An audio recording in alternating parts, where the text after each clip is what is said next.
this. I'm just doing some logistics here.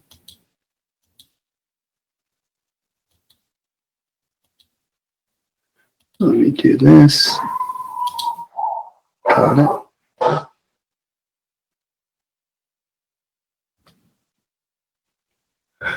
Hey, Chuck, can you hear me? I'm going to encourage you just to unmute your microphone as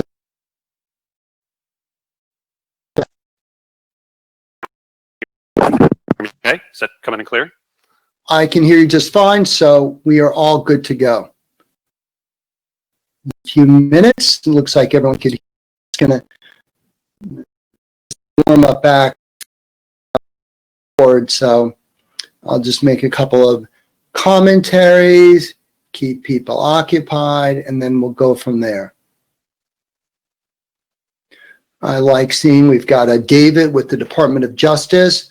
Hopefully get some good insights to improve the efficiency and technology in our court system.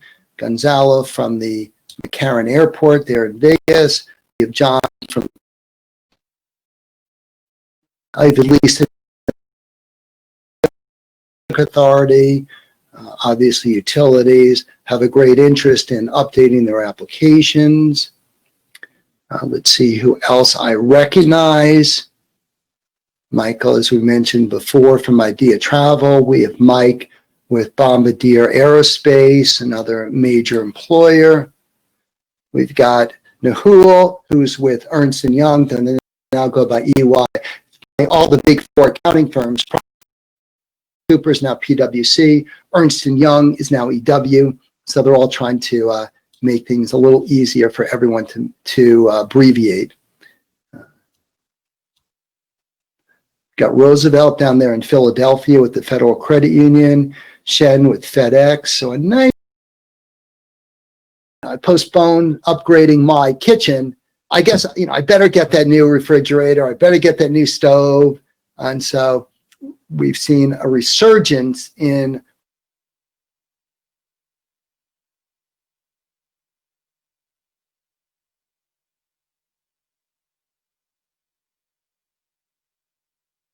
then sometimes you might see me do some webinars and monitoring and my second world headquarters, which is right upstairs, which is my kitchen office, or my office right off my kitchen. Well, I will tell you what, we've got the city of Charlotte, we've got Hossein from UT Southwestern. What I'm going to do, because I want to make sure everything's going nice and organized, and we've got enough time. Carlos, is everything all set on your end?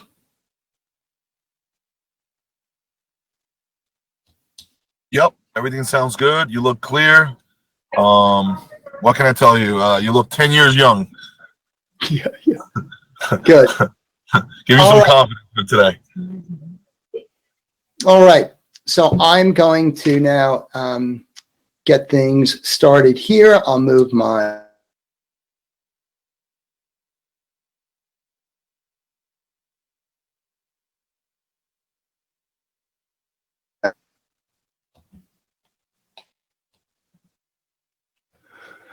Good. Well, we're a few minutes early. I want to make sure we have enough time for all the speakers and make some good introductory comments.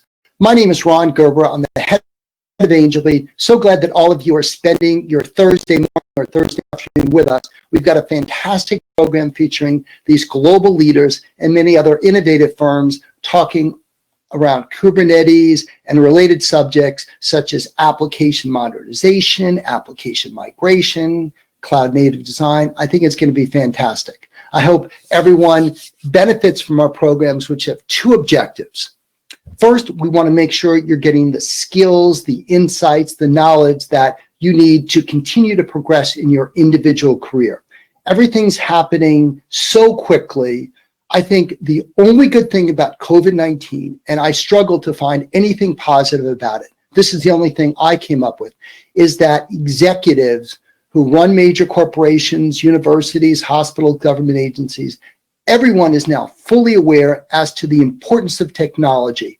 Those organizations who embrace the cloud, who embrace technology and the flexibility it offers, before COVID-19 hit in January and February of this year, or even in 2019, all those organizations were able to immediately transform themselves to a cloud-based solution where they could securely support a work-from-home workforce. Those organizations continued to, if not thrive, at least exist during the last 6 to 7 months. Organizations that weren't technology savvy, maybe they didn't make one of our live Angel Beat events in 60 cities, unfortunately, those organizations struggled more. So that is probably the only positive signal, as many of you are in the midst of your 2021 planning.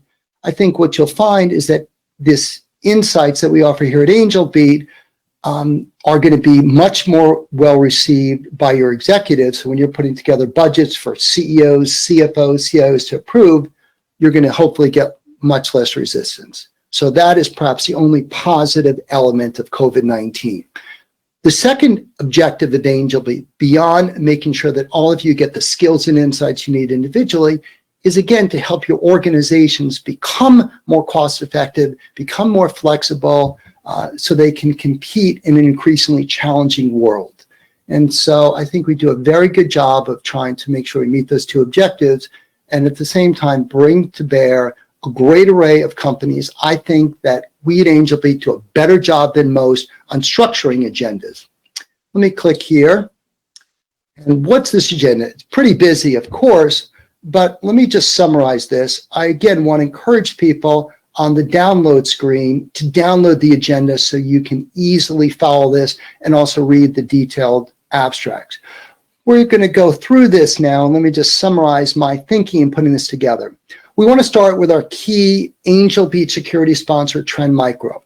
One of the things is people are looking at dramatically transforming their application architecture, moving from on-prem solutions to the cloud, to the use containers, to the use Kubernetes. How do you make it so you might have applications, some residing on-prem, some in the cloud. Then you've got hybrid cloud architectures. On top of that, you may have multi-cloud architecture using Amazon, Google, Microsoft, IBM cloud services. It's pretty challenging. So I've asked our opening speaker, Chuck from Trend Micro, to help you understand all the issues with that and knowing that you can easily and securely migrate your applications to the cloud, be it a lift and shift to the cloud or even going to a complete cloud native design.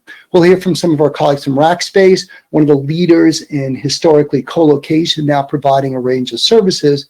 We've asked them to provide some insights and examples on how you go about actually making that migration or modernization work. It should be very useful. Then we're going to bring up a variety of major corporations that are even more well-known to talk about some of their specific solutions.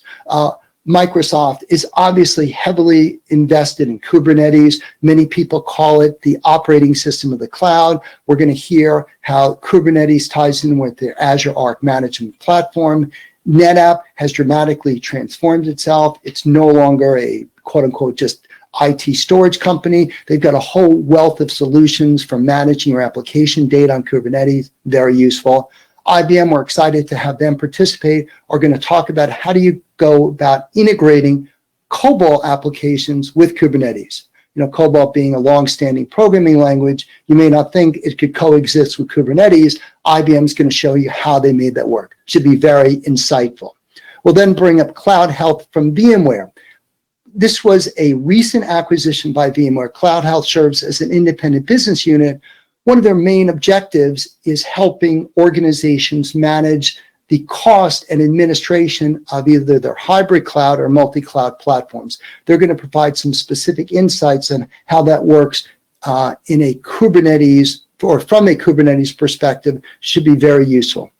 Then we're going to bring Met from Google, who's going to talk about event-driven serverless with Knative. Now, there's lots of buzzwords in there: Knative, Kubernetes native, serverless being the computing architecture of the cloud. How do you make that event-driven? It's really cool stuff.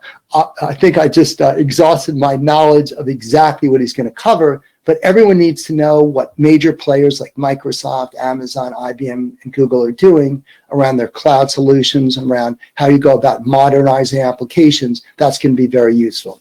We're then going to bring up Twilio, perhaps not as well known as these other companies. They get a fantastic solution that focuses on data protection, backing up data, but how do you do that specifically for cloud native Kubernetes applications? So it's got a very unique focus, a unique niche in a segment of cloud and application computing that is booming, and they've designed their solution to specifically address a compelling need, regardless of whether or not you're on-prem in the cloud. Everyone needs data protection. Everyone needs IT resiliency. That's where they come into play. Then we'll bring up several of our colleagues from AWS to talk about their strategies around modernization and migration. So the great thing about this program, we're going to keep it nice and short and focused. It's a wealth of complementary solutions that help you go about modernizing, migrating your applications onto a Kubernetes platform. And so we think it'll be really important, really compelling for all of you. And then at the end, our JJ from IBM is also going to make himself available in case anyone has any special Q&A. So a lot of great content. Just keep in mind that it'd be great if you stick around for all of this. You don't necessarily need to. You may have to step away, come back. It's all good.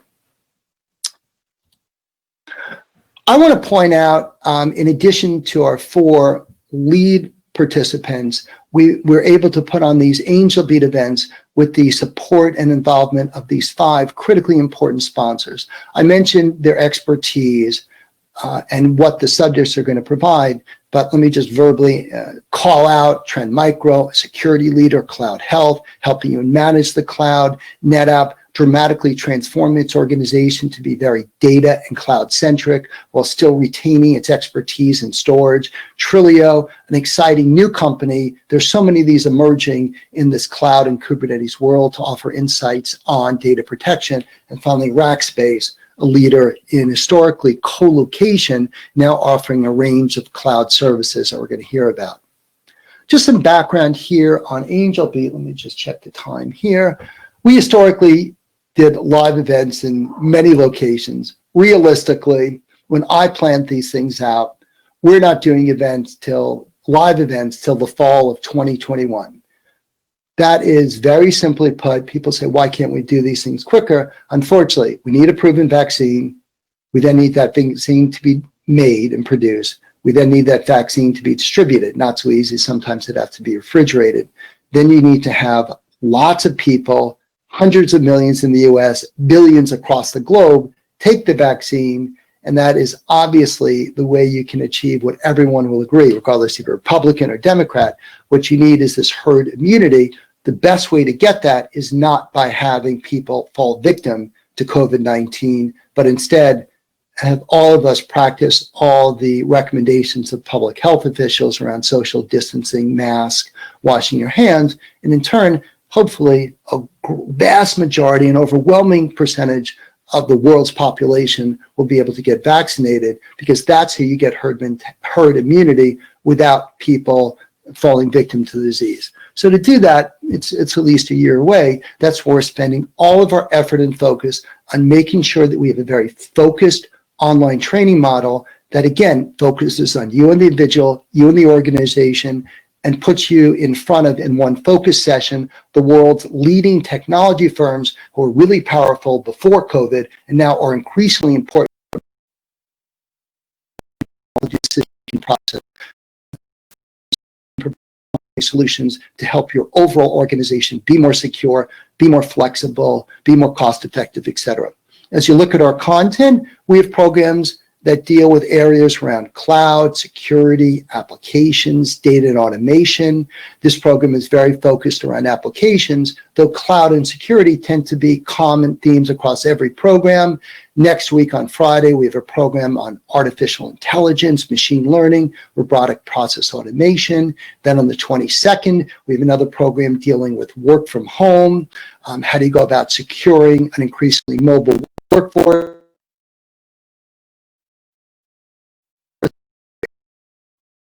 We're also launching new programs on specific industries or vertical markets. If you go to the AngelBeat website, just last week, we did a fantastic program dealing with healthcare and seeing how technology is revolutionizing that.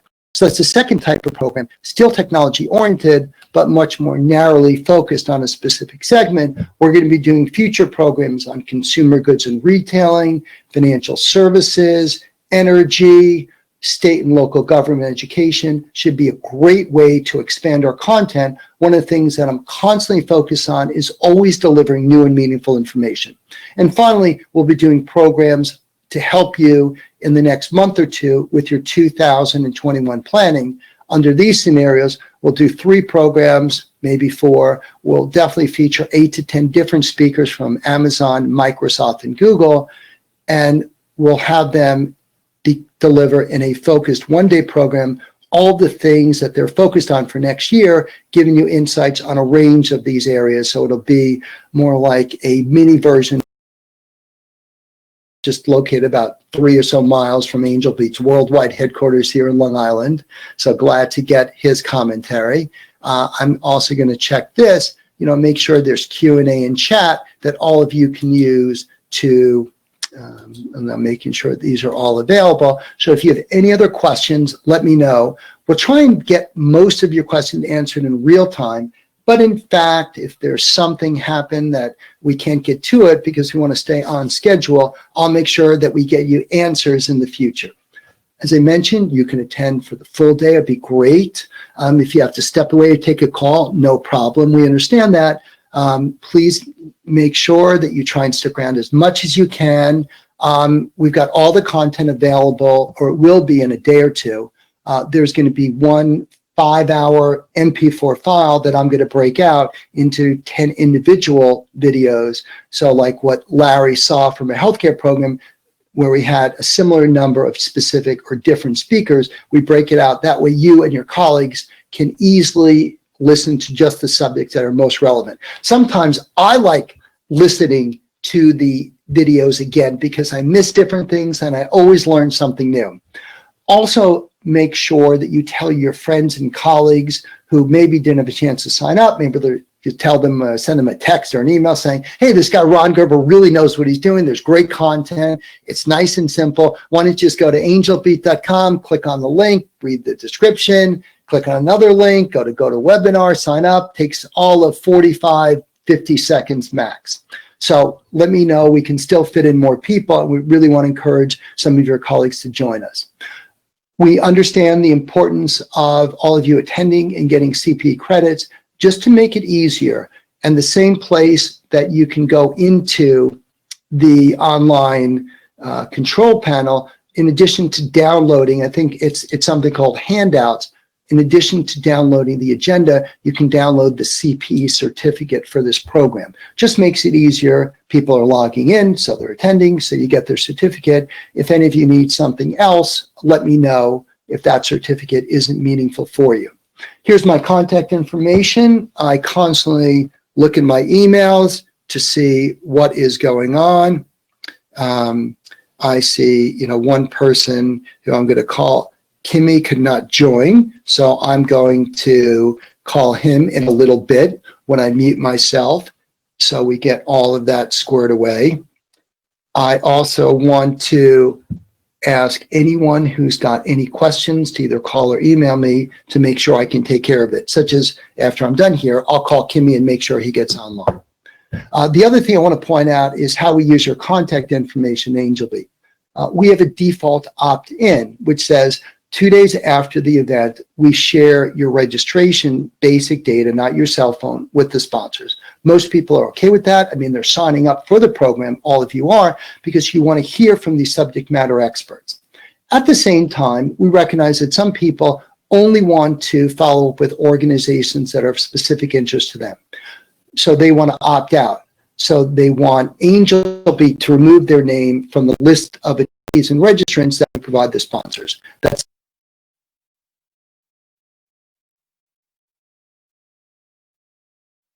all of this will also be communicated in the post GoToWebinar email that you get automatically tomorrow. So I just like to verbally clarify that so there's no confusion, and whether or not, as most people do, stay opting in, or if you prefer to opt out, just give fair consideration to all the great companies who work with me to put together this content. I don't see any emails or texts coming in. So without any further ado, we've got lots of great people here, well over 100, so that's great to see. From everywhere from the University of Wisconsin to the city of Charlotte, to UT Southwestern Medical Center down there in Dallas, to Daimler truck operations in Portland, Oregon. I look forward to getting back to all of those places. What I'm going to do now is I'm going to now change the presenter, and I'm going to now make Chuck the presenter while I turn off my camera. And Chuck, can we now share your screen? Yes, Ron. So I'm going to go ahead and do that. Looks like I've got control now. And Yep. let me go ahead and share my screen on monitor, my screen 1, screen 2. Let's see, clean. Yeah, let's do monitor 2. Can everybody see the Trend Micro Cloud 1 presentation? Is that looking good for everyone, Ron? I can see it. And remember, we'd love to get some chat and Q&A during this. We've got time in the agenda. If you can't get to it, just let me know. And you can always send us emails after the fact. So anyone want to give me a little Q&A? Can you also see Chuck's? I can see it fine. We'd welcome a little feedback. Remember, I'm a visual guy. I've spent 20 years running live events. So even though I think we've got a great model for doing this in a virtual sense, we always welcome a little bit of real-time feedback. And thank you, Larry, for acknowledging that it looks perfect. One other thing, we've got that. So without any further ado, I'm going to turn it over right now to Chuck. I'm going to mute myself. The reason why we wanted to start off with Trend Micro is that cloud and application security in a Kubernetes container world where you've got new threat vectors. We wanted to start with Chuck so he can explain to you how Trend Micro works with all of the major cloud providers and ensures that whether or not you maintain an on-prem environment, whether or not you're moving just to one public cloud provider in a hybrid cloud architecture, whether or not you're further, quote unquote, complicating that by going to a multi-cloud environment where you still have multiple public cloud providers in combination with on-premise, which increases the complexity of your environment theoretically, but in a real sense, it also exposes you to more vulnerabilities. That's where Trend Micro can come into play because they can help provide that single pane of glass, that secure infrastructure or solution that ensures that whatever you decide to do around cloud providers and Kubernetes, they can make sure it's secure. So Chuck, with that as a starting point, let me turn it over to you. Yeah, absolutely. And thank you, Ron, for that great kickoff and introduction, and Angel Beat as well. And I'm thrilled to be a part of this today, to present to you this morning and represent Trend Micro. So excited to be here and kind of get the Kickstarter thing started this morning for a great event. Spent some time yesterday evening looking over the great speakers from the other organizations and content to kick off your day of learning. And that's my objective today, is basically get you engrossed in topics that we're talking about today: Kubernetes, container-based application development, cloud-native technologies, and introduce you to concepts if you're not already used to that in the world of application security, or AppSec. And some terminology, everybody is kind of used to talking about DevOps in general, but the new terminology that you hear a lot of is called DevSecOps, where we're trying to sandwich security right in line with that DevOps mantra of speed of service, velocity, code once, run anywhere, and inject ourselves in automation. So, and how we can complement you with tools with these security concepts like security as code, helping you shift left and improve your overall security posturing and approach, and complement tools you're already using. So let's go ahead and get started here. So I've got my, I promise this is not all PowerPoint. I have an interactive here to showing how these solutions work and how you can, like Ron said, to inject our security libraries in what you're doing today in your app stack. So pretty cool stuff. We'll go ahead and get started. So to kind of set the stage here, we'll go ahead and advance slide. What we've seen, or what I've seen when I work with customers, I'm a solutions architect at Trend Micro, so I work with customers every day that are starting to, either they're in their early on in their cloud migration strategy, they're starting to move to cloud native, or folks are going straight to the cloud and doing cloud native technologies, with container-based application development. So with that exploding set of new services that the cloud service providers are putting out, we're trying to, I think security is always trying to stay ahead of the curve, right? And also what we've seen in the DevSecOps movement is now we've got multiple teams making infrastructure decisions and security decisions. That tended to be when I worked in SRE as a, for a site reliability manager, it tended to lean more on the ops side. Security, always tend to be an ops problem, right? The code has been pushed, the application is out there, the auditors come in, run sweeps, run, their checklists and whatnot. And, based on the result set, that becomes an operational problem. What we're seeing is now that everything is shifting left in the industry is that developers are involved and they are making those decisions, provisioning infrastructure, provisioning Kubernetes clusters, building containers and pushing those to container application registries. They're doing all that, and they may not even leave their IDE environment where they're comfortable, right? They're not even interacting with the cloud service provider console. So we're recognizing that, and with the solution we're going to show today. And DevOps is leading the charge, right? Cloud technologies, like Ron was saying, has been the most disruptive technology and brilliant technology, starting in the last 10 years or so. And DevOps is leading the charge of increasing velocity in how we deliver our applications to consumers. Used to be, you get maybe one major release a year, maybe 2 builds a year. Now folks are having multiple builds of that application today, splitting up that monolithic application right into that microservices architecture using tooling like Kubernetes and container-based application development. That way they can have that infinite loop, right? With DevOps, we're based on customer feedback, we're able to get those changes introduced to our software quicker than later. And moving into the cloud, obviously we have demanding compliance requirements. A lot of times when companies first start up, and they're building everything out in cloud native, they may not be under those regulations yet, but as they grow in size, start becoming merchants or taking payments, they may be under compliance needs for like PCI, start dealing with the medical industry, HIPAA comes in play, or CIS. A lot of times best practices is trying to get CIS hardening in place. So those are things that you probably are experiencing on a day-to-day basis. And I definitely, from the engineering perspective, trying to accomplish that, we've got a lot of vendors out there that offer security tools, not only from from the cloud service providers, but other third parties as well, including Trend Micro. So a lot of times I would run into this personally to give personal insight. Working in SRE is like you have a changing of the guard, typical IT stuff. Someone comes in saying, hey, this is how I did things in my last job. We're going to use this tool. So pretty much before you know it, you've got a lot of different monitoring tools, pretty much kind of doing the same things. Like, who do you trust, right? So you're looking, one particular monitoring application for security is telling you this versus the other, who's the person you need to listen to.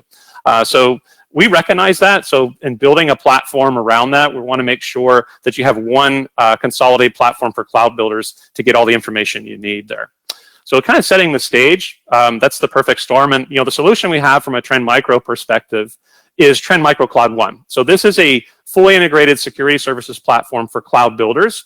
And you see there the proverbial blue cloud in the middle. Anybody that's given a cloud talk, that's that's the infographic you normally see, right? What we're doing is we're splitting up, our technology across different cloud services. And what we're going to talk about today is on the shift left side. So you see that application security and container security. That's our focal point for today's seminar. And you see right there in the middle that this solution is built for multi-cloud, right? So all the major players are represented there. And as you move around the spectrum of cloud, where folks may be just starting out or doing cloud migration, lift and shift, is we have capabilities in this single service platform to monitor those workloads if they're physical, in your wiring closets, in your data center, if they're virtual VMs, independent of what cloud provider. We actually have hooks directly into AWS, Google, and Microsoft Azure. So you have one pane of glass and VMware to be able to see where your workloads are and how they're protected, again, with Trend Micro. against 7 different modules to protect those instances. And then as folks move through their adoption process, we see, or I see personally when I talk to customers, is customers are trying to create what's called a cloud operational excellence program, right? Where basically, hey, we're here in the cloud, we've lifted and shifted, we're starting to use cloud native, or we're already there. We want to make sure from an account perspective that we're doing everything to a well-architected framework, right? That we're doing everything for best practices, for checking the box, for you to see here, for assurance and governance, and against these consortiums for PCI, NIST, HIPAA, like I was saying before. So all these are wrapped up in our suite for Cloud One. We're going to focus on cloud native today, which is this solution is security as code, to basically go as far left as possible, a few lines of code to integrate your application to report to your console. And then that application, it can live inside a container instance. It can be also, this works with serverless for Lambda today. So if you got an API gateway that's exposed and you want to protect your Lambda functions, it can use that. You can use it there as well. So let's go ahead and take a quick look here. So we've mentioned about flexibility. Like I said, major cloud providers are all supported. Any vintage of application that you're using, from monolithic, if you've got 3-tier architecture, web tier, app tier, database tier, this solution will work with that. If you're moving into containers and serverless, we're more concerned about the app stack that you're developing in and the supported language to include our security libraries in which you're already doing. And we see here talking about what that platform support, supporting both Windows and Linux OSs, and then in our app stack with those languages provided here. We'll get into some details here. So with cloud native applications, right? This is probably familiar to a lot of folks on the phone. I kind of advanced the slide here. This is the normal pipeline that you would probably see in most operations. You've got a suite of developers that are using, Visual Studio Code or Eclipse, or pick insert ID of choice. They're pushing code multiple times today to a code repository, GitHub, GitLab, etc. Atlassian Bitbucket, for example. And the end result of that is basically an artifact, that container image, right? We're basically trying to, that release of code, we want to wrap that up inside a container image and publish that or push that to our container registry. And then that's going to be consumed by Kubernetes, right? Kubernetes is that orchestration piece where it's going to go in and it needs to be fed by container images. It's going to go ahead and pull that container image in, assign it to a worker node or pod to be consumed by your customers. And that's what we're seeing here on the cloud side. So what we've noticed with that methodology, oops, I advanced too fast there, got a little ahead of myself. What we've noticed at Trend Micro, and I notice this on a day-to-day basis, is in the DevOps space, the operational challenges is there's that misnomer out there that security, probably seen some memes out there, puts the no in innovation, right? I think there's that resistance saying, okay, DevOps are about, meeting the demands for our customers, pushing rapid changes in succession, making improvements to our app, continuous improvement, right? So we wanted to develop a solution to shake that misnomer, right? To be able to interact with processes that DevOps folks are interacting on a day-to-day basis, like their CI/CD pipeline and automation, right? Basically doing things in a manual fashion is a no-no in that DevOps world. So this solution works with that at the code level. And then, like I said before, we realize that there's a lot of tools out there. So we want to have a concise platform, so you're not having alert fatigue, looking at different locations to get alerts. We also recognize in this space, there's a heavy use of Linux, right? A lot of the containers for open source development are Linux based, and also what's coming into rise is even distroless containers. So that's even to reduce your attack surface, where we're not even bothering on using a base Ubuntu image for our container image. We may be just using a distroless image and actually injecting our code that way, and that's definitely coming on the rise. So those are things with operational challenges for the solution to work. And where we see vulnerability, I guess kind of choke points when I talk to customers, is where vulnerabilities, potential malware, where that kind of can end up in your code. So we're all human beings, right? Starting about shifting left is when we're doing our commits. The beauty of open source code is you can go out to GitHub, there's code readily available that someone else has written. You can make modifications to that. And then the human element, you're actually writing your own code as well. And by doing that, you may be introducing vulnerabilities in open source code without you knowing about it, right? Now it's checked into your source repository through your automation pipeline. and that image is built, that those same vulnerabilities are carried in to your container registry. And then once it's served up in Kubernetes, it's in runtime, and now those third-party application vulnerabilities, open source code vulnerabilities are exposed to the public, and certain types of things like a SQL injection-based attack, a particular a malicious actor can act upon that, right? So the idea with this is trying to shift left as much as possible. See here, they're on the right. Part of our, it's not really covered today, but we actually in our Cloud One suite can protect your S3 buckets as well. So when you talk about the serverless construct, a lot of people go right to Lambda. I myself think of that cloud on the right there is everything in the decompartmentalized app development space or modern application development, containers, serverless, and cloud-based file storage like S3. So we can protect you there as well. And the solution we're going to talk about and showcase in an interactive is going to be Cloud One application security. And in this case, I'm going to go ahead and advance some part of the slide there, is we are specifically looking at your app stack, okay? So this is security as code on how this works. Depending on, if you're a Node shop, if you're a Java shop, how we inject our security libraries, you get them from us. So in Java, it's going to be a jar file that you're going to include in your source code repository. You're going to create a set of environment variables in your container. At runtime, you can even do it in your Docker file if you choose to do so, to basically call home to your cloud console. So that application has shields up. It's got that security wrapper around your source code. And if you publish that container up to Kubernetes and all the three major cloud providers, or maybe using something like ECS or Fargate or Azure Container Instances, for example, to say, I want to throw the container up there. The cloud service provider, you deal with the infrastructure, I'm just pushing the image. That's where it doesn't really matter where that container ends up, where you're providing that runtime level protection. And you can also leverage your CI/CD testing to say, hey, when our developers check in code, we want to make sure that security library is injected there. And if it's not, you can go ahead and do that. So in this construct, we're doing at the application stack level. What we can protect you from, and you'll see that today, is think of OWASP top 10. So you might want to write that down. It's OWASP. So things like SQL injection attacks, remote command execution, like shell shock attempts, trying to get an elevation of privilege attack on a particular container, trying to access illegal file access areas, protected areas of the container image, like if you're running, an operating system based, like for Ubuntu, for example, an image. Since we're an AV company as well, you can use our anti-malware scanner. So if someone's trying to send a malicious payload, like a form field on your site, upload a potential piece of malware, that's included in our security libraries as well.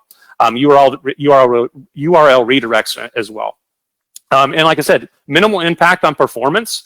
That's the goal here. And implementing literally with 2 lines of code. Importing our security library for like Node, I'll throw another example out there. You're just doing npm and importing our security package when in your Docker file, and then stitching another line of code in there to call home to your SaaS console. And because we're integrating with security as code construct, we're providing that visibility down to the line of code. So when a malicious actor tries to exploit something, you get that real-time notification with your application that you'll see. And then also you get that app stack trace information, right? That's going to show this particular file was hit. This is the payload that was sent. So great information that you get. So like I said, this is built for definitely security, container-based workloads, but you also can protect your Lambda functions and published APIs if you've got like an API gateway, for example. The other piece of the puzzle, I like to show both of these solutions in the Cloud One, is container image security. Wrote an article not too long about this, about peanut butter and jelly. These 2 solutions are designed to work together to give you that full total coverage. So for best practices capabilities, you want to go ahead and do application security at its core and on every application that you build. If it's a container-based application, you can also integrate in CI/CD and call out via API. And this solution actually runs in Kubernetes. You actually deploy this with a Helm chart, and you can basically do a pre-scan. So before this image ends up in your production registry, you can run a pre-scan. It will basically peel back the onion, all the layers of that container, looking for vulnerabilities, looking for malware, looking for secrets, like maybe someone's put a private key PEM file in there, or maybe they've got AWS secret access keys in there. Those are no-nos. Don't do things like that. And then also compliance standards. So the idea behind this is to provide pipeline scanning as well to integrate with, Azure DevOps, for example, or the AWS code build, code commit tools, or if you're, Jenkins has a great following out there. That's the example I have here today, where you want to use that pipeline script and say, hey, this container that just got built, I actually added application security at its core. So I feel good about that, but I want to go ahead and take a second look at this and scan the actual image itself. That's how these two solutions work together. And this is fully automated. The reason behind all this is we want to implement security as code. This is allowing DevOps team and Sec to be right in the middle there to build security into their build pipelines, because we know they're releasing continuously and frequently. And a couple things we actually have an automation center on our site at Trend Micro, where customers can get sample code and scripts to get started. Obviously, you can work with an engineer like myself if you're interested, but we've got a lot of knowledge base out there in our automation center. So speaking of that, where do I go from here? I'm going to go into the interactive piece here in just a few moments. But if you're interested, bookmark this site. You can go to cloud1trendmicro.com. And you can sign up for a free trial. Once you do that, you'll have, like you saw the blue cloud there, you'll have access to all those feature sets. But for the focus of today, a good place to start would probably start in the application and container security for the audience today. So with that, I'll go ahead and get out of presentation mode. And we'll go ahead and minimize my slide deck here. And what I've got running on here on my local system is a couple of vulnerable applications. These are container-based applications. One's in Java, one's written in Node. Okay, they're running locally on my system. Anybody can try this out. That's what I invite you to do. Is a lot of times when I work with customers, it's like they're a little adverse. Like, okay, yeah, I do have to get a change request, even if I want to try this out on some of my dev or test-based containers. There's a lot of resources out there. You can go out to GitHub and just search for vulnerable web applications. We use them at Trend Micro for training folks, but one that I'm going to show today is called the MoneyX application. You can find that in GitHub, where it's basically to simulate like a PayPal or Venmo, online banking type account. And the other one is a juice shop application that is used for training developers. And that one is node-based. It's more like to simulate like a smoothie shop or a Starbucks or something like that, to kind of give some kind of like a real-world example. To start off with the console, application security. This is part of the Cloud One suite. You have that subscription service. You log in, and in here you can see right on the left, or sorry, the left-hand side. These are groups. I kind of proverbially call them buckets, right? But this is where you're going to set up your application group. So I have mine subdivided by app stack. So you can see I've got Java, Node, for example, PHP, Python. You saw those supported languages there. So I see customers. They'll do this. They'll go ahead and do it by language type. You can do it by, we talk about multi-cloud. So you could have like an AWS bucket or an Azure bucket or GCP, for example, or you can do it by your platform, like dev, test, and production. Really doesn't matter, but it's totally up to you. But when you create a new group, as you can see here, I've got a test app group I just created here before the call, and when you create a new group, that's what you get here is those set of API keys. So you're going to use those and instantiate those with environment variables. Like you can do that inside the Docker file, like I was saying. Or like I use Azure DevOps quite a bit. Let's throw something out there where maybe I've got those environment variables stored in a key vault, right, as secrets. And you can pull those in when you launch that container at runtime, saying, hey, I want to go ahead when this container launches and instantiate those environment variables, for example. So that's where you can go ahead and that's how you get the solution dialed in. Now from a code level, let me go ahead and open up Visual Studio Code. And once you do that, you get this indicator here. So you see the green, it's kind of traffic light. If you get a green light, that means that the application is talking. The security libraries are pulling in real time. So when you actually have in a place as well, so everything's okay here. But you actually can, in the graph up above, you get your real-time requests, like who's actually seeing the peaks and valleys here when they're actually requesting the application when end users are using it. And then the bar graphs actually show those OWASP top 10 vulnerabilities that we can protect you from. So like malicious payloads, SQL injection, open redirect. I got a few samples here. We'll actually do one here in real time. So what will happen is when we simulate an attack, this will go to red, right? And we have notifications integration set up. I'll cover that. This will go to red, and then you'll get that real-time feedback if you're subscribing, to like Slack or maybe an SNS topic, for example, creating a Jira ticket. We have PagerDuty integration as well. I used to use that because I was in the overnight monitoring shift, so get rattled out of bed. So you'll get those notifications in real time, so you can take a look and take action there. And then over time, after an hour, if the application is no longer under attack, it'll gradually slide back to green. So think green, yellow, red, right? So in that instance, we'll go ahead and simulate something here. So in that MoneyX application, this is running on my local system. So let's just take a look at this. This is a Java-based application. This is my Docker file, right? In here, I'm writing one-liner. I'm actually pulling in the application security jar file, right, and adding that to my code, and then injecting that into the container image. So that's used with the other jar files that I'm using for my application. That's it as far as adding the security library. This will, your mileage may vary depending on what language stack. Like I said, Node, you're going to run an npm package. For Python, you go into your requirements text file and require our security library package. So it's basically adding that one line of code. And then now your security libraries are injected, and then adding those environmental API access keys for reporting purposes. So this container is started up. Let's go ahead and interact with this application. We'll go ahead and go to the payment section here. Let's go to receive payments. And under the receive payments, you see here like, okay, I don't have any access to receive payments, but what if I want to try and see if this is vulnerable to a SQL injection based attack? So what I can do here is add a SQL injection based attack. So if I do or equals message is totally customizable. You can see here this request has been blocked by Trend Micro Application Security. Please leave immediately. I added that. You can simply just have a 403 if you want to and have that record, and that's done in our policy here. So we can see here that now that bubble has changed. It's no longer green. It's changed to red here. So we have one group under attack, our Java test application. And look, it's like the SQL injection here, bar graph just went up, right? So we've got now 4, we can sort by there even by time if you want to. So let's go down to the list format. We can see that just came in here just a minute ago. Let's go to SQL injection and see what we're seeing here. So we can see that was blocked.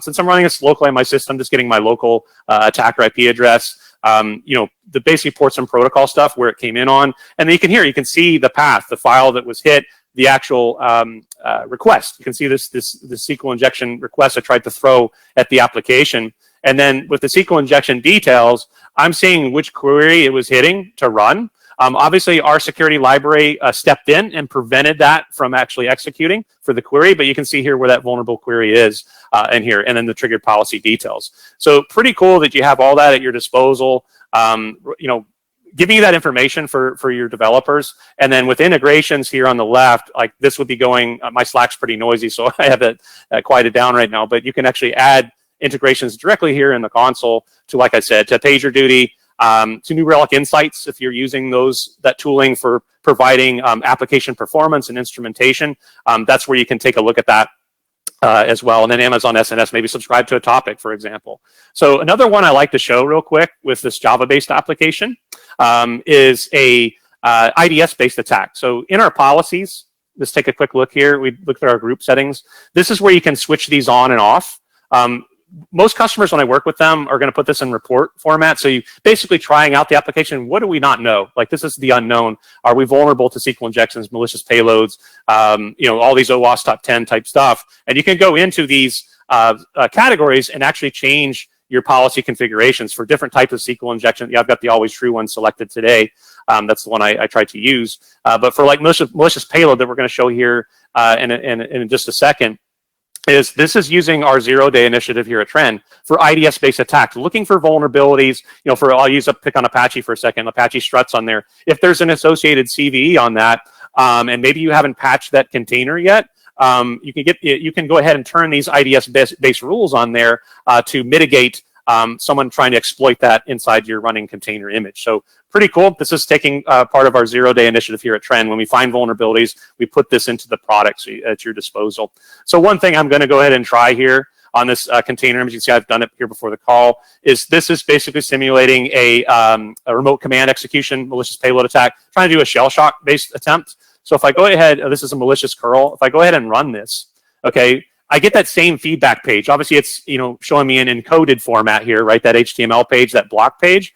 But now we see that's blocked in real time if someone was trying to actually do a remote command execution. If I go back to my page here You see here that now that has advanced, and that just came in for a malicious payload. We see that SQL injection I just did. We've got that malicious payload as well. Same information, just changes here is that we've got the triggered rule in our IDS suite that I just showcased for you all, the associated CV article with that rule set. And then here's that malicious payload. This shows exactly what I ran in the browser there. So all that information is available for you, part of application security. The last thing in talking with container security is when we talk about shifting left is using what's called our container security product, our container image scanner, right? So we're using that product. I do have a Jenkins pipeline set up. Looks like I timed out passwords, got to love them, right?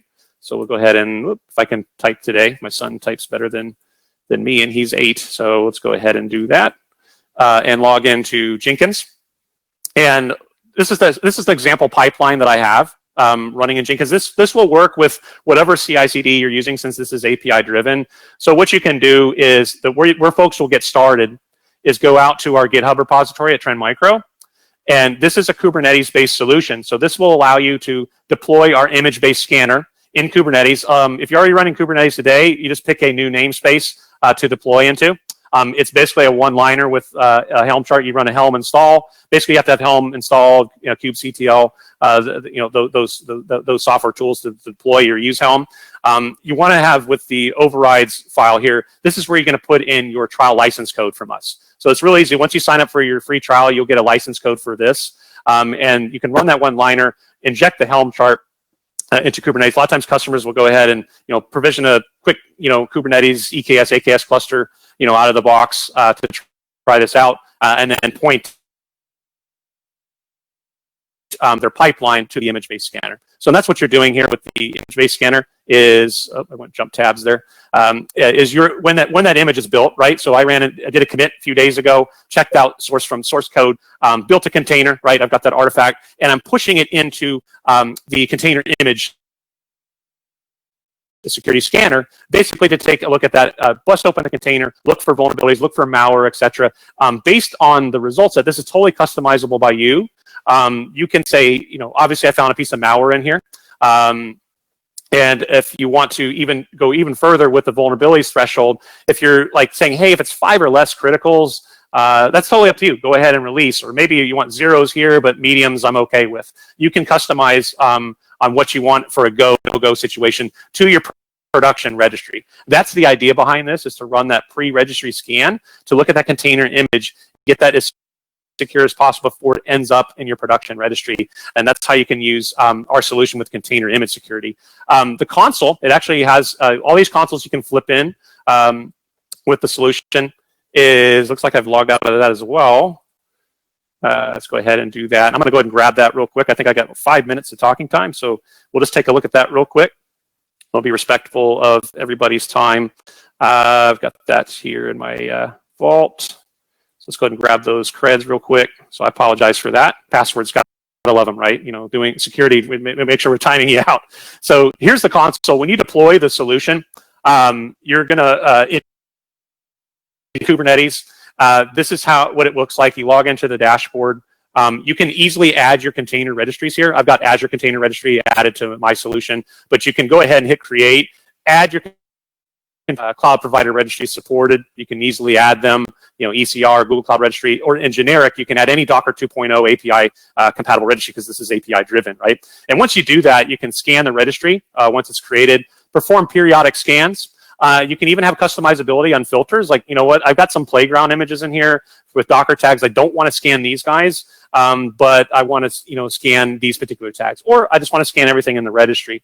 Once you do that, you'll start getting this populated here. So obviously what we're looking for is malware, since we are, traditionally an AV company, but we also do content findings. Those are, like I mentioned before in my summary, or teeing up the conversation, private key PIM files, AWS secrets, Google Cloud secrets. You can go ahead and add YARA rules.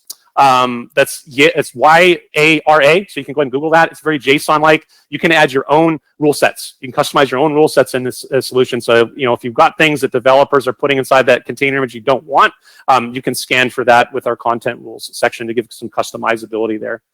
Once you start scanning, just as an example here, these are images that are going through my pipeline. I've got one pipeline with Azure DevOps and then one that's going through Jenkins that you saw today. But let's just pick one out of the image registry here. Looks like we've got a malware associated with that. Just to kind of give you a visual what's going on here. It's basically taking apart, you see the run and add lines like we were showing you before with the AppSec side. We've got a run line in here, right, that's going out. This is pretty common. You know, I'm going out running a wget or maybe a curl, pulling in some files from, you know, some third-party repository somewhere. Maybe if I'm not checking for malware on that, you can use our malware engine and check with that with our container image security. And then you saw that in the pipeline. You can fail that particular build. I don't want that in production if it's got any malware in there. I need to be notified on that to show that as an example there. You can do webhooks with it for reporting purposes. You can tie this into Slack for notifications. You also have customizability for overrides. So just like if you have vulnerabilities that get detected, open source package vulnerabilities, and you want to add exceptions to that, you certainly can do that here. So if you know, hey, acceptable risk, we want to go ahead and write an exception for that package, specific version, even down to a registry and repo there, or a tagged image. And then you can even set expiration dates. So maybe you like want to let this go for right now, but now you're aware of it, but we're going to make the remediation, and then you can set that to expire. And then anything after that, if someone's doing that and pushing that type of image with that vulnerability in there to prevent that. So really cool stuff with customizability. Our APIs are fully documented. As you saw, I'm calling that in my Jenkins pipeline, but these two solutions are designed to work together, right? So pairing security as code and image-based scanning better together, peanut butter and jelly. So with that, I think I'm right at a couple minutes before time. I'll go ahead and pass it back over to Ron. And thank you very much for attending today, and hope you enjoy the rest of the speakers. Excellent. Thank you very much. Yeah, we've got a few minutes. There's a whole wealth of information. As I mentioned, I'm going to probably need to play that back about 3 or 4 times to pick up all the great insights. What I'm going to do right now is first, I always like to do a quick poll just to get some real-time feedback on how well that opening talk was. A lot of great information, and the real sense that hopefully all of you have is that you don't have to worry about container application Kubernetes security when you move applications to the cloud. You just need to do it right, rely upon the public cloud experts along with security IT vendors like Trend Micro to make that work. As we're getting the poll results, I will summarize them. I do now want to switch over, and I'm going to change Christos with Rackspace to be our presenter. And I just, Christos, if you could now share your screen, we can transition over. And I just want to, let's say, summarize the results. We had 89% excellent or very good on the open talk. No,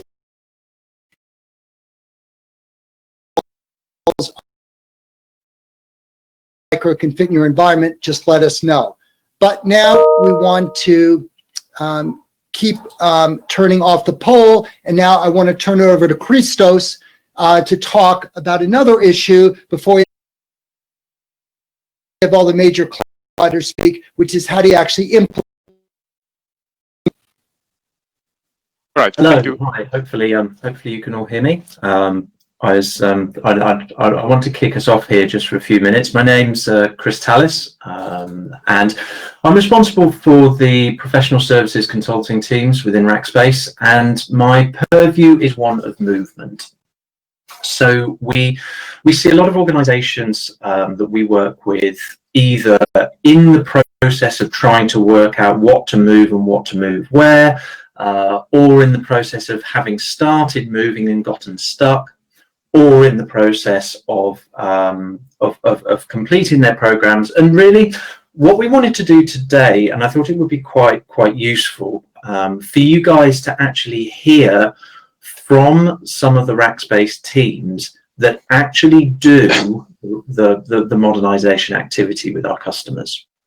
So what I'm hoping you're going to take away from today is a pragmatic and practical view of what to do with an estate, how to approach an estate, multiple applications, single applications, focusing more on the brownfield activity, so where there is already established estates. We'll come on to some greenfield new build stuff as well, but primarily what we're going to be talking about is the principles and practices of how application modernization can actually be brought to life.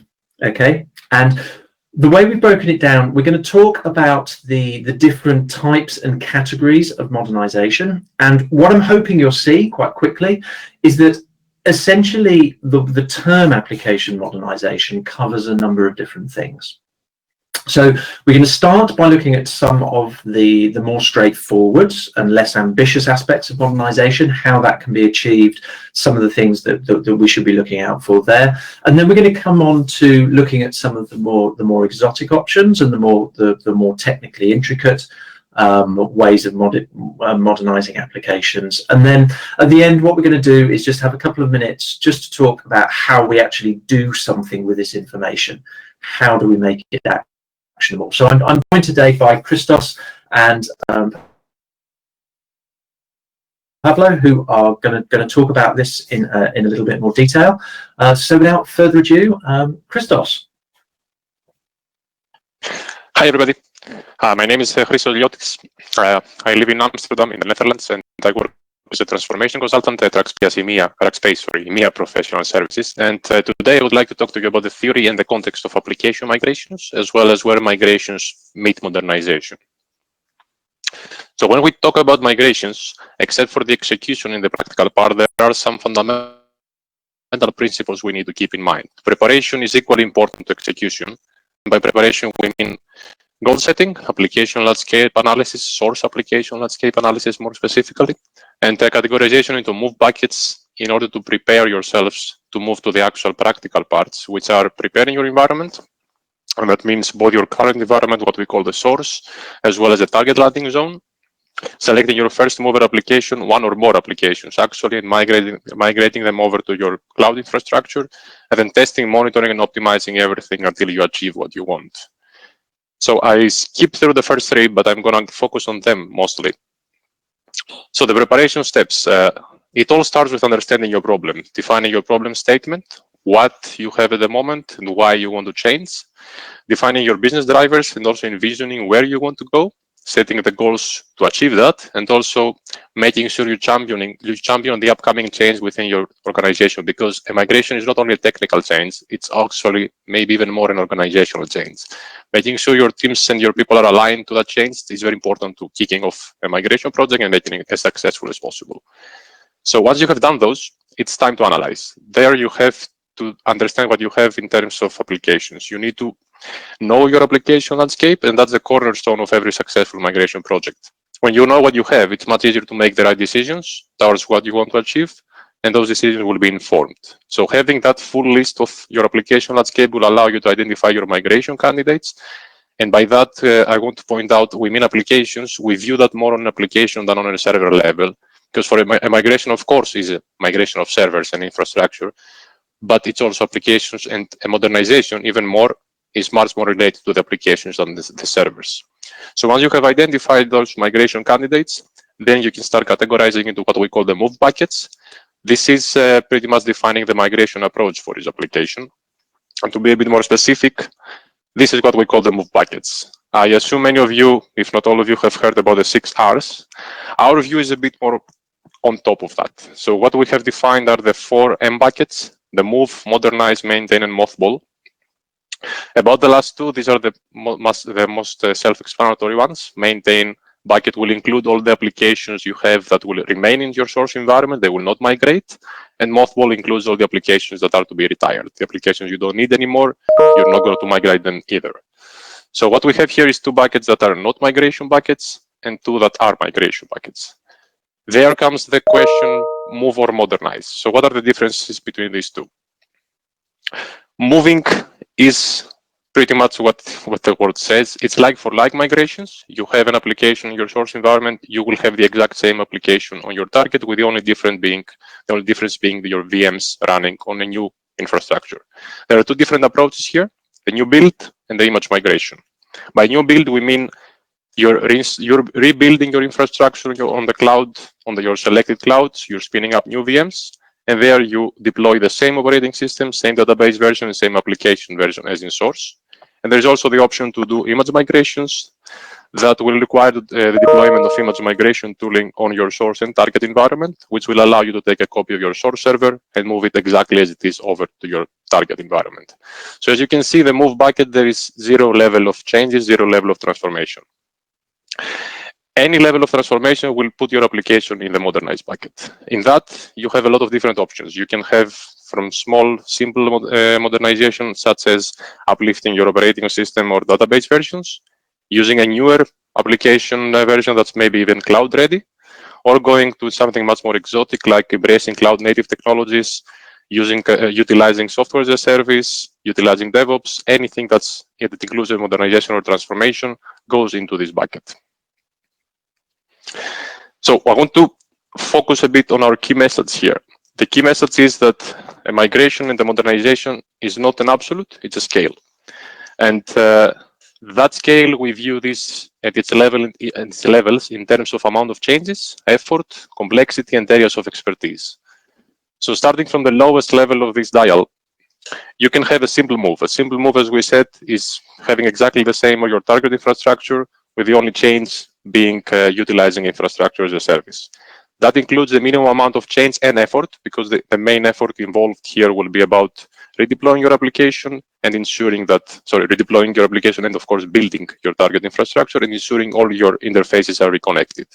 There are different levels of expertise needed here if you go for a like or for an image migration, but this is the simplest level of move. Now, when you start to do some transformation, some modernization, you can go into some higher levels, which we define as a simple modernization. And a simple transformation will have a bit more complexity, more changes, more areas of expertise required, and of course, more effort required. That can include any uplift of the operating system you have at the moment. For example, you're running Windows 2008 and it's approaching end of life. Well, it's past end of life now. You can upgrade this to a higher version. Database version upgrade as well. You can use a new application version, or you can even start utilizing platform as a service. In the simple modernization category, you always go for a reinstallation. So you start from scratch, you have a fresh application, either that being the similar application to your source one, or one that's not very fundamentally, but a bit different by utilizing platform as a service. But this is all simple modernization. Now, except for the simple world, there's of course the more exotic one, for which I will hand over to my colleague Pablo to talk to you about. Hi everyone, I'm Pablo Garcia Matamoros. I lead the DevOps and application modernization practice in Rackspace Professional Services for the EMEA region. And yes, Christos has been talking about the basic levels or simple levels of modernization. When we talk about a more thorough or a more realistic modernization of an application, is when we are actually touching the application and where we're going to start changing or refactoring. And that's where we go to basically the next slide represents what AWS has been talking about for a few years now. And do I have control? Christos? Yeah, I gave you control of the mouse. Oh, okay. Sorry. Yeah, so this slide that most of you will recognize comes from AWS, and this is where we talk about basically the options. And Christos was talking about a few options in here, but we usually focus on refactoring and replatforming. The main concern there is how ready is your application to do one or the other. And what Christos was talking at the beginning is you need to plan ahead. You need to do the discovery. Many people think that, and for the last few years, Kubernetes is like, yeah, my application is modern, is running Kubernetes. And I've got a few examples of different situations where this has gone a bit south. But the first that comes to mind is a customer that tried just to modernize the application by chugging it into a Docker container and run it in in Kubernetes, and it was a Java monolith, and it just takes them 8 hours to deploy. So that's a very good example of, yeah, that's not modernizing, that's replatforming in a very bad way. So if we start talking about cloud adoption journeys and how cloud native your application can get, we see it as a number of stages.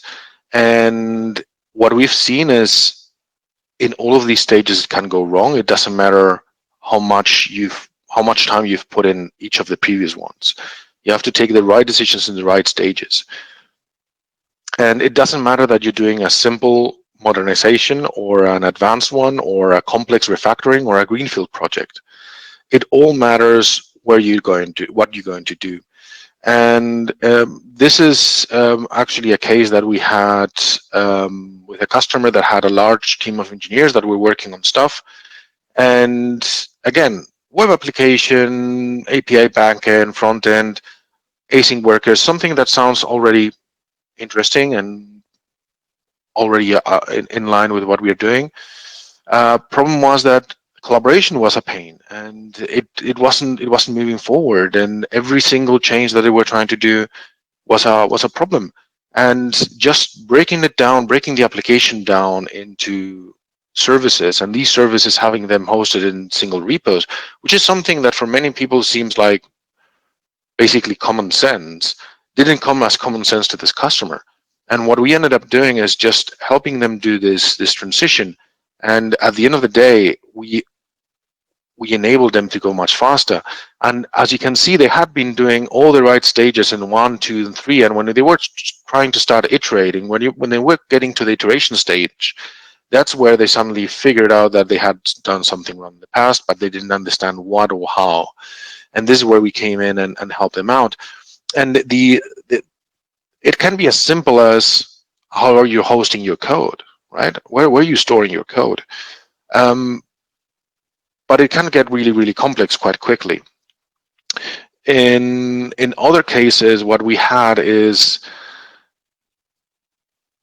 a customer that was basically finance, and they had hundreds of apps and APIs, and basically there was a disconnect between leadership, and the leadership just wanted to do a very simple replatforming, a lift and shift, and keep running on VMs. And the IT organization said, no, we want to do proper modern approach to containers.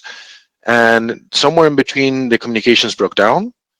And with a very tight budget, suddenly they realized they couldn't do it. And they had to go back. The interim solution had to be found. Problem was they didn't, because it was all a bit of shadow IT, they couldn't do it, and they couldn't do POCs. And eventually it all broke down. And this was down all to basically almost every single stage. The decision was made to go to AWS, and the decision was made to, yeah, let's do a lift and shift. And they contacted us, and then the fight started happening, and one said one thing, the other said another, and one plan changed, and there was a massive scope creep. There was no POCs, and they tried to iterate from the beginning, and it all was a massive failure. The way they fixed it at the end was to basically start containerizing, because they had a lot of .NET code. They started migrating and refactoring .NET into .NET Core and containerizing it and running it. And that was the only solution long-term to modernize that they found. Short-term, they had to just lift and shift it. And they lost more money than they intended to save. And it was a realistically big problem. And one of the main things that we've seen is, and one of the best approaches that we usually see is the fact of going in and saying, hey, we want to do a greenfield. We want to maintain our business logic. We want to do, but let's do a slow approach. Let's make sure that we're planning ahead. Let's make sure that we chose the correct first movers. And let's make sure that we are not just trying to reinvent the wheel in one go. Let's make a slow but stable approach to modernization. Unless we have a massive budget and unlimited time, the big bang approach usually doesn't end up well. And that was me. Fantastic. Thank you, guys. So I hope that gave you something of a view as to sort of holistically where we are at with the customers that we work with in the space of application modernization. And as a basic principle, I'm hoping you're taking away a couple of things. Firstly, it's not an absolute. You have to understand the applications. You need to understand where they fit on that spectrum, represented as a dial, as Christos pointed out. And it isn't just a case of one size fits all. You have to be sensitive to the form and function of the application. However, one of the things that does sort of warrant a moment's attention in doing these levels of analysis and assessment work, and also as Pablo highlighted in the scenario where a customer is talking to us about a particular challenge that they have, we quite often find that it's as important to surface the first application in a timely fashion and get going as it is to try and prepare some form of construct that matches a customer's entire estate or their various numbers of applications. And there are some features that help us do that, such as understanding the criticality of the applications, understanding their topology, understanding their makeup, some of the target architectural considerations. But ultimately what it allows certain form of behavior to it. And you saw that really from what both Christos and Pablo spoke about. So one of the key things we're quite passionate about is getting started. Choose your application and get going. And we heard a little bit about that from Trend Micro as well, who are advocating starting and getting started. And I think the reason it was very helpful for those guys to lead us out is because no matter how you do this or how you approach it, the aspects of security have to be forefront of mind for every single one of us.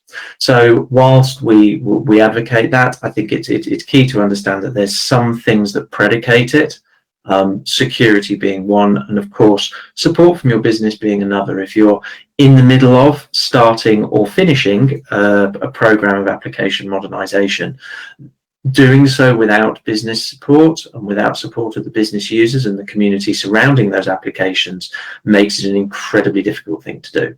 So sort out your stall, compartmentalize the applications, and then go at it, get your application, dismantle it, using some of the principles hopefully that you'll have picked up depending upon the form and function of the application from either Christos or Pablo. And yeah, hopefully that gives you a sense of how we approach application modernization and what we endeavor to achieve. Thank you, everyone. Great, thank you very much. That was very insightful.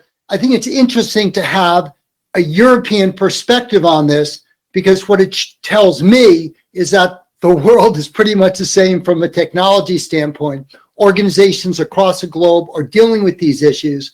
I'm so glad that we're able to hear from our two opening speakers to say, look, you don't have to worry about security, but you just need to do it right, take advantage of our experts. And from a Rackspace perspective, there are experts when you're grappling with how exactly do I migrate these applications to the cloud. We've got experts who can help make sure that happens correctly, cost effectively, securely, all those great things. So very, very informative. What I'm going to do right now is first, I want to change our presenter. I'm going to turn it over to Chris from Microsoft and make him the presenter. And so he can share his screen, and you should unmute yourself as we keep things